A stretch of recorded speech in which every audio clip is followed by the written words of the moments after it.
Well, State of Indiana has closed out the fiscal books, and the news is good, but depends on how you look at that news.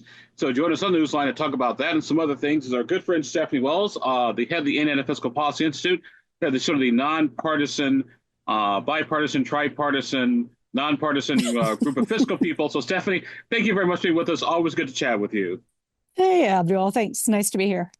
Well, this past week, the state of Indiana released their closeout end of year fiscal report saying we've got 1.5 billion dollar surplus and 4 billion in reserves. Is that good news? Is that bad news? Or how do they do the math? No, I mean, I think it's good news. I think, yeah, so we have basically $1.855 billion left over in our checking account, right? So that means that our revenues for the fiscal year exceeded the expenditures that we budgeted for. So that's good news, right? We're not in a deficit there. And then, we have much, much more money in our Medicaid reserve, a lot more money in our tuition support reserve, in our rainy day fund. So yeah, it's good news, Abdul. I mean, we're definitely in a healthy amount of reserves. Our opinion and many, many other fiscal folks that are much smarter than me think that somewhere between 10 and 15% of reserves. And what I mean by that is 10 or 15% of each year's expected operating revenue should be, in the piggy bank. We're at 16.5. So it's a little high, but that's not bad. Now, let me ask you, because one of the things that I'll hear in the social media universe, so we take that for what you will. Right. That whenever the state puts out a report like, "Hey, we got 1.8 billion or $2 billion in surplus," and the argument is, well, they took too much of our taxes, they can lower taxes and give it back to us. Well, they've done that in the past. They sure have. Yeah, they can do a lot of money with the surplus. They can do taxpayer refunds, which they've done in the past. They can, put more money into the pension stabilization fund, which they might do. And we can talk about that, or they could spend the money. They could invest it in something else. So, yeah, they've got a lot of options with reserves this high. Any idea whether were those massive reserves are a result of income taxes or sales taxes? Because that's something I always thought was interesting. Like it's income taxes, okay, that's one thing, but sales taxes, that's a whole different creature. Yeah, so sales taxes is our mega boss or final boss in Indiana. So it's going to be roughly between 45 and 50% of our state revenue in any given year. It was 47.5%. That keeps our dependence on sales tax keeps growing.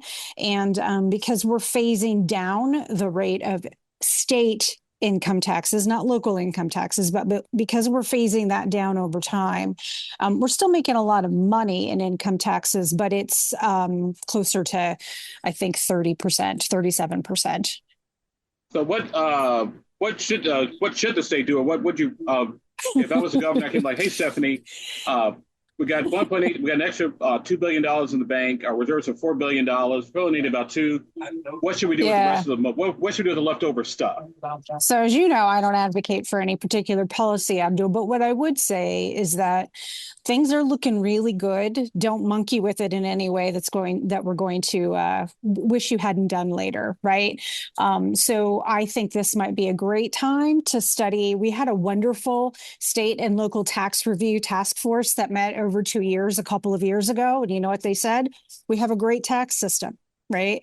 It wouldn't be the worst thing in the world to dust that task force off again. And let's look at stuff now, considering the amount of reserves. And frankly, so as you know, we have we're trying to retire, pun intended, some old unfunded state teacher pensions.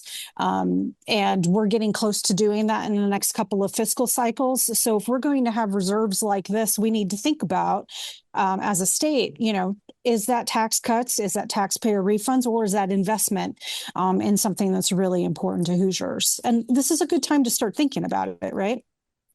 Our guest on the program is our good friend Stephanie Wells. Stephanie is the head of the Indiana Fiscal Policy Institute. They're the nonpartisan sort of fiscal, I won't say watchdog, but they sort of observe the states and local government spending and sort of put that all together in perspective. Stephanie, it's interesting. Like I said, our total reserves now stand at $4 billion and change. Could you see a situation where the state keeps a certain amount of money in the bank, and they just basically kind of do what sort of Dan Elliott has recommended, sort of live off the interest, so to speak. Yeah, like an endowment. I mean, Yeah. that's interesting. To what purpose? Is that because you want to, institute tax cuts? And then what kind of tax cuts? We're hearing a lot about property tax changes and changes with local income tax. And granted, those are local revenue sources, and not state revenue sources. But I think I'd want to understand what the purpose of creating that endowment was for. It's interesting, right? You could create it as a set aside for a particular program that's maybe persnickety, and you're having trouble funding it. You could do a lot of things with it. So I'm not opposed to looking at it. I think I just want to know more details. Now it looks And at and we we're look going and we're going to have huge reserves in 2027, just so we're clear. and It's going to be far more than what we have now. Yeah. it's interesting to bring that up because one of the criticisms has been about the state's massive surpluses that these were done on the backs of local governments, whether it was school districts, whether it was county governments, city governments, et cetera. How much of that is hmm true? How much of that is not? Well, I think it's kind of comparing apples to oranges. So I think that the state did institute holdbacks and revisions, or reversions rather. That did have an impact on programs administered at the state level, and you can quibble about individual programs and whether those were appropriate. I did an analysis when they passed the budget in 2025, which is the one we're living in now. They made huge cuts in some areas. So, you can quibble with whether those were the right decisions or not, but I don't think that necessarily directly impacts the locals. I think that the cuts at the state level also coincided with the cuts through Senate Enrolled Act 1 at the local level, and they're a little bit different. So I don't think that the cuts in SEA 1 had much to do with the surplus, if anything. Yeah. And it's interesting to bring it up because one of the things that Democrats have called for is a restoration to those Medicaid cuts, to those caseworkers, and hmm maybe sort of restore what we thought was going to be a bad scenario, but turns out to be not so bad. Yeah, then they can make that case now because there's more money to work with, right? For sure. I think they also need to look at, some of the revisions, reversions. I don't know why I keep saying that this morning, but maybe also we just need to right size some of those budget line items in our next budget. Yeah, so I think this is a great opportunity for the Democrats and the Republicans to look at what they want to prioritize because they've got money in the bank. Well, I remember having a conversation with Mitch Daniels years ago. We said, Abdul, I always liked it when we were broke. Then we could tell everybody no. But we got money, that's when I got problems. Yeah, and he inherited a really broke state. There was a negative reserves when he took over. So I see what he's saying, but that's just not the reality. And to be fair, we've been in pretty good reserve shape for the past several budget cycles. But this is just a very growth environment, and so in the closeout report, they anticipate something, north of 5 billion or $5.7 billion, I believe, at the end of 2027. That's assuming no growth in revenues. And come on, there's going to be growth in revenues. There is every year. I think it was 6.8% growth since 2025. So, yeah, we're going to have a lot more money to work with as a state. So it's an opportunity, but yeah, maybe it's kind of a bummer too, because it will be harder to say no to people for sure. Our guest in the program is our good friend Stephanie Wells, the Indiana Fiscal Policy Institute, looking at the state's fiscal picture, reserves up quite a bit. Stephanie, let's change gears a little bit and look at the big issue facing a lot of local governments is the issue of property taxes. Yeah. And obviously, Senate Enrolled Act 1, we've already sort of seen some of the results of that. It's going to really kick in starting next year. With property taxes and the fact that a lot of local governments will be looking at raising those local option income taxes. That it's a tool that the legislature gave them. What have you been hearing? What has your research shown with respect to local governments and Senate Enrolled Act 1 and the great property tax reform of 25? 26.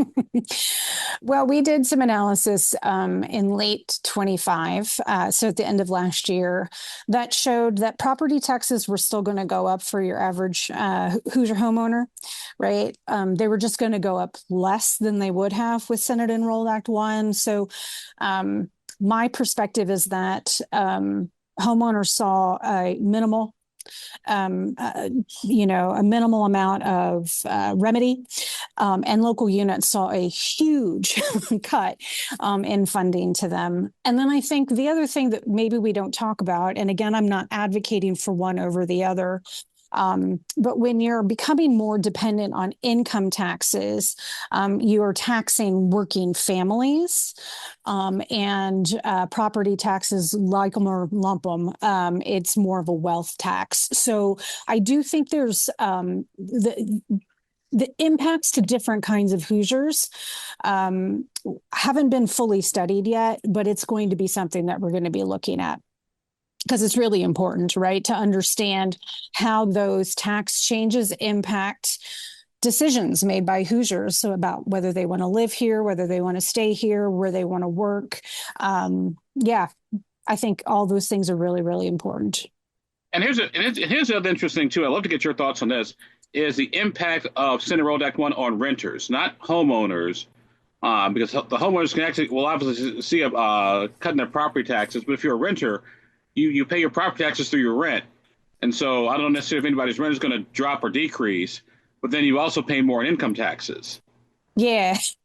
Um, like there's probably 53,000 different ways that you could study the Senate Enrolled Act 1, but that's definitely interesting because to your point, these are working folks that are oftentimes renters. They are paying property taxes indirectly through their rent payments. And yeah, if you increase their income tax, they're getting really squeezed. And then, we have a pretty low tax, we're a low tax state, just straight up, but we do have a high sales tax rate. So when you add all of those things together, these decisions disproportionately impact those folks, I think, over other types of Hoosiers. And also remind people too that when someone tells me that property taxes are un-American, like that's how we paid for the revolution. We had land taxes and tariffs. Sorry, guys, I hate to bring this whole history thing into effect, but I know you guys hate tariffs and you hate blah blah blah. But guess what? That's how we used to fund the government was tariffs and property taxes. That was it. I understand people don't like them. I don't like paying any taxes, but yeah. And we have, to be fair, the Tax Foundation ranks states, and we're the fourth lowest property tax state in the country. So it feels like a lot, but the reality is we're a pretty low property tax state. If you're on a fixed income and you're having a hard time paying that, what I say to you is not going to make you feel very good. But compared to many, many of our peers, we're a very low property tax state. And like I said, I think it's interesting because the people want to eliminate and get rid of property tax. Okay, that's fine. But number one, what are you going to replace it with? Number two, how are you going to do it? Because I know J.D. Prescott has put out a plan, a proposal. We talked with him last week about him getting rid of property taxes and switch to a sales tax. Okay, that's fine. But if I live in Marion County where I generate a lot of sales tax revenue, or Hamilton, I'm fine. But get 2-3 counties out, and it's not so much. Yeah. So I think that's interesting. You meant sales tax on services, right? Yeah. I think there's a lot about sales tax on services as a replacement for property taxes that need to be discussed. One would be the state. So here's an example. If you don't like your property taxes and you don't like the fact that your county elected officials keep raising the levy, you can vote them out of office. If the state's collecting sales tax on services and distributing them to your county and you don't like it, what do you do about it? Nothing. Right. So we're taking out some accountability that way. I think also the distribution to locals will be something that I'm interested in seeing how they're going to deal with that. Which industries would be exempt from having to collect the sales tax. And, frankly, I think there's a lot of opportunity for fraud. You don't say. Really? A complicated tax system fraud? Say it isn't so. That would never happen. I have lots of questions. And I missed your interview with Representative Prescott, so maybe I should have listened. But Well, no, I but have like, lots but, I have lots of questions. Yeah. oh yeah, oh no, I get that totally. And the one thing I always thought was interesting, in JD's proposal was, it's like, okay, like I said, if I live in Montgomery County but I work in Marion, where do my sales taxes go? Do they stay in Marion, or they go back to Monroe County, Montgomery County? They stay in Marion.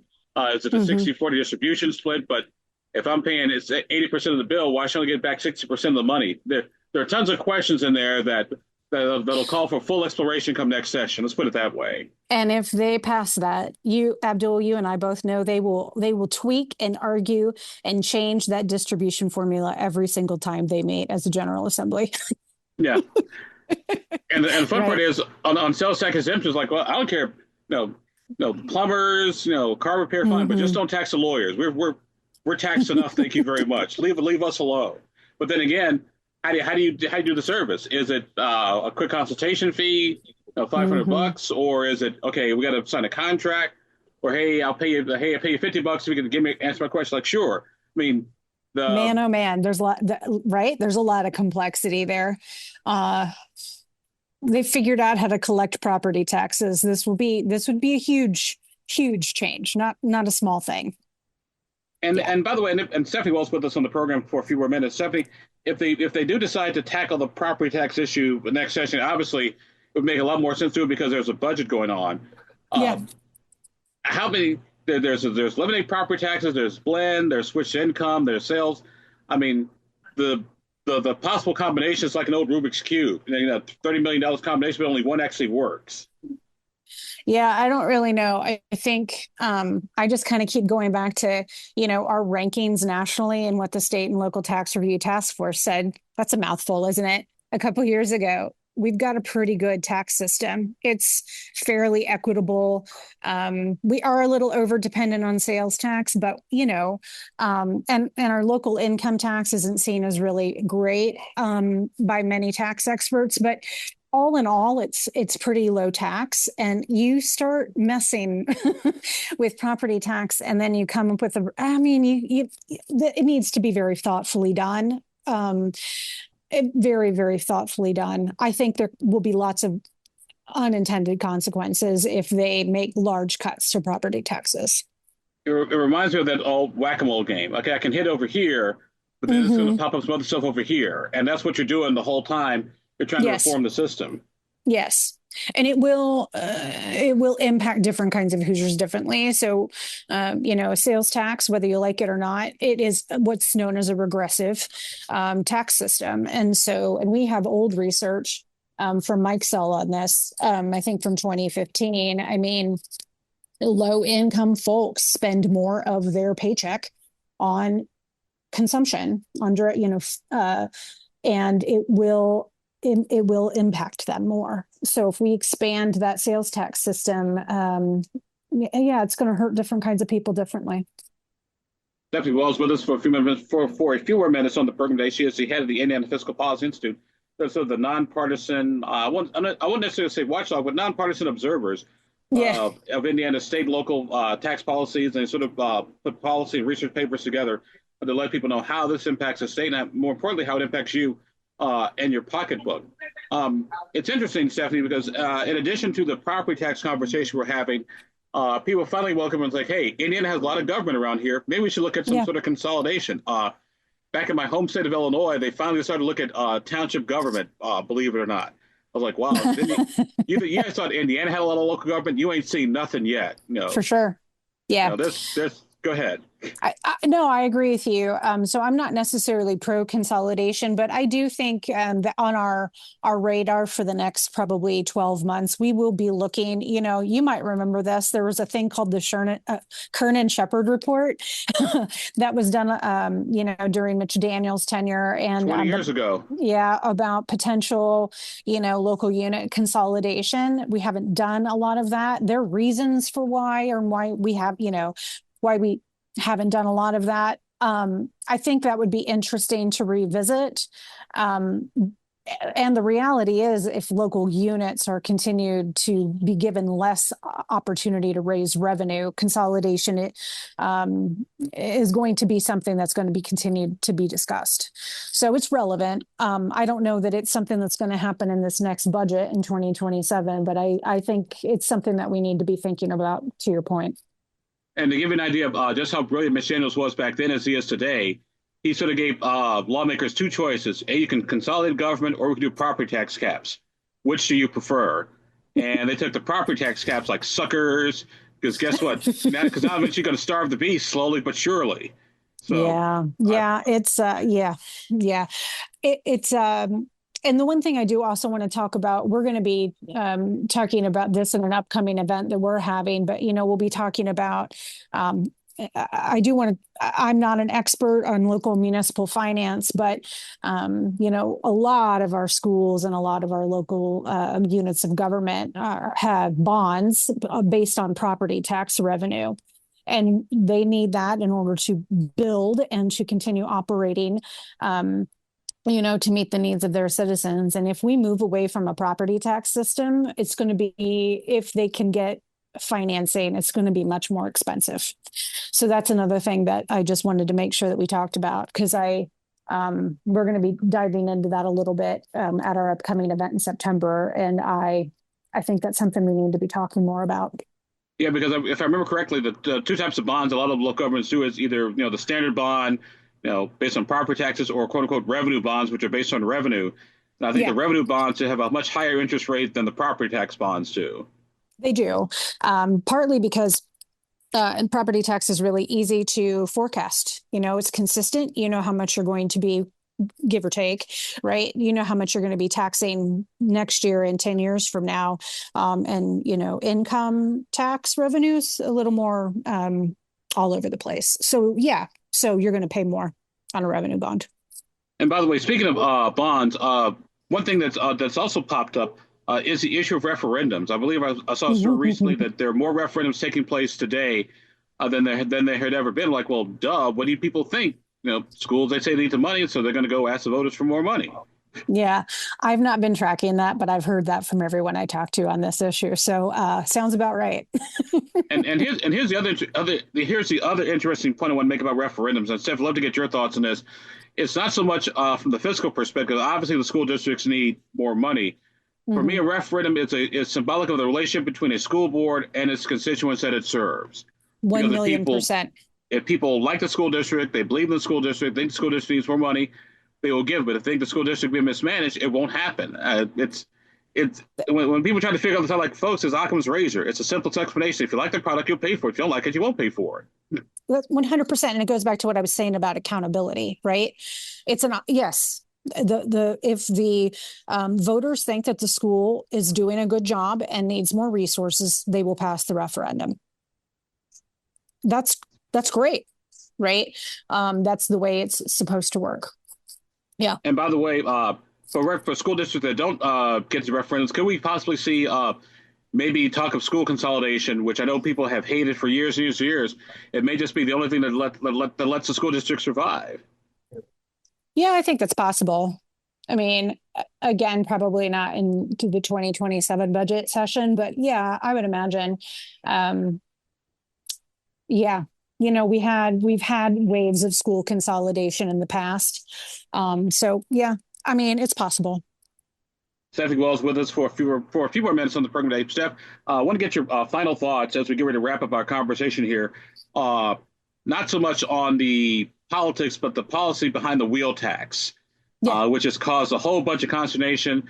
The city council passed a wheel tax. It was given to by the legislature, like, hey, you want to fix your roads? Here's how you do it. The mayor vetoed it, saying he's got a plan, a proposal. I'm not quite sure what that's going to be. But one of the things I thought was interesting in that wheel tax plan, it has to be either new revenue or new source revenue. That seems to be where the back and forth is right now. And leave that to the lawyers.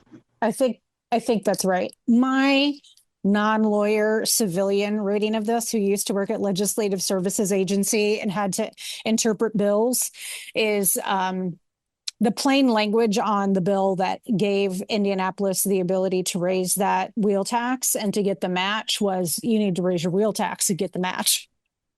um, but yes, I think that's lawyers arguing over the interpretation of the bill. Um, but yeah, And I so get asked about this a lot. I mean, yeah, and it brings from a tax fiscal policy perspective, um, has I know wheel tax have been used before, and it's basically increasing sure. the amount of the wheel tax because money for roads, has to be a dedicated source, and we got go through lane miles and highway miles. Uh, I guess the question is it time from a tax policy perspective once again to look at how we fund roads here in Indiana, whether it's toll roads or Yeah, however we do it? 1,000,000%. So back a long time ago, I won't tell how long, I was the transportation analyst at Legislative Services, and I helped put together some modeling for that led, helped lead to the 2017 increase in the gas tax and the indexing of the gas tax and some changes in the distribution formula. I think, and I don't think that there's a silver bullet fix for this, right? But I think as gas mileage efficiency increases and as people slowly move to electric vehicles, I think the gas tax as our primary driver of revenue for roads is going to, we've tapped out, right? And so my opinion is that the local wheel tax and surtax provides locals with a short-term fix to help meet their critical needs. It is not a systemic fix, in my opinion, for transportation funding in Indiana. So I don't know what that solution is. It could be more tolling. It could be, a vehicle miles traveled tax, which really hasn't been successful anywhere. But yeah, I mean, that's something that we are really going to need to focus on very soon. And I live in Indianapolis, and man, I'd like the roads to be in good shape. So it means you don't like getting in your car in the morning, driving the store, playing moon buggy, where you got to jump over the big giant craters. I just ran into one the other day. So yeah, right. So I can see why people would be frustrated by just a local option wheel tax surtax. But I don't think anyone claimed it was going to fix the problem of transportation funding in Marion County or anywhere else, right? It's just a short-term solution to give local units an ability to raise some additional revenue. All righty. Well, our guest in the program today has been our good friend Stephanie Wells of the Indiana Fiscal Policy Institute, looking at state local finances and taxes, the whole nine yards. So, Stephanie, as always, thank you very much for being with us. Looking forward to attending your event in September. Thanks, Abdul.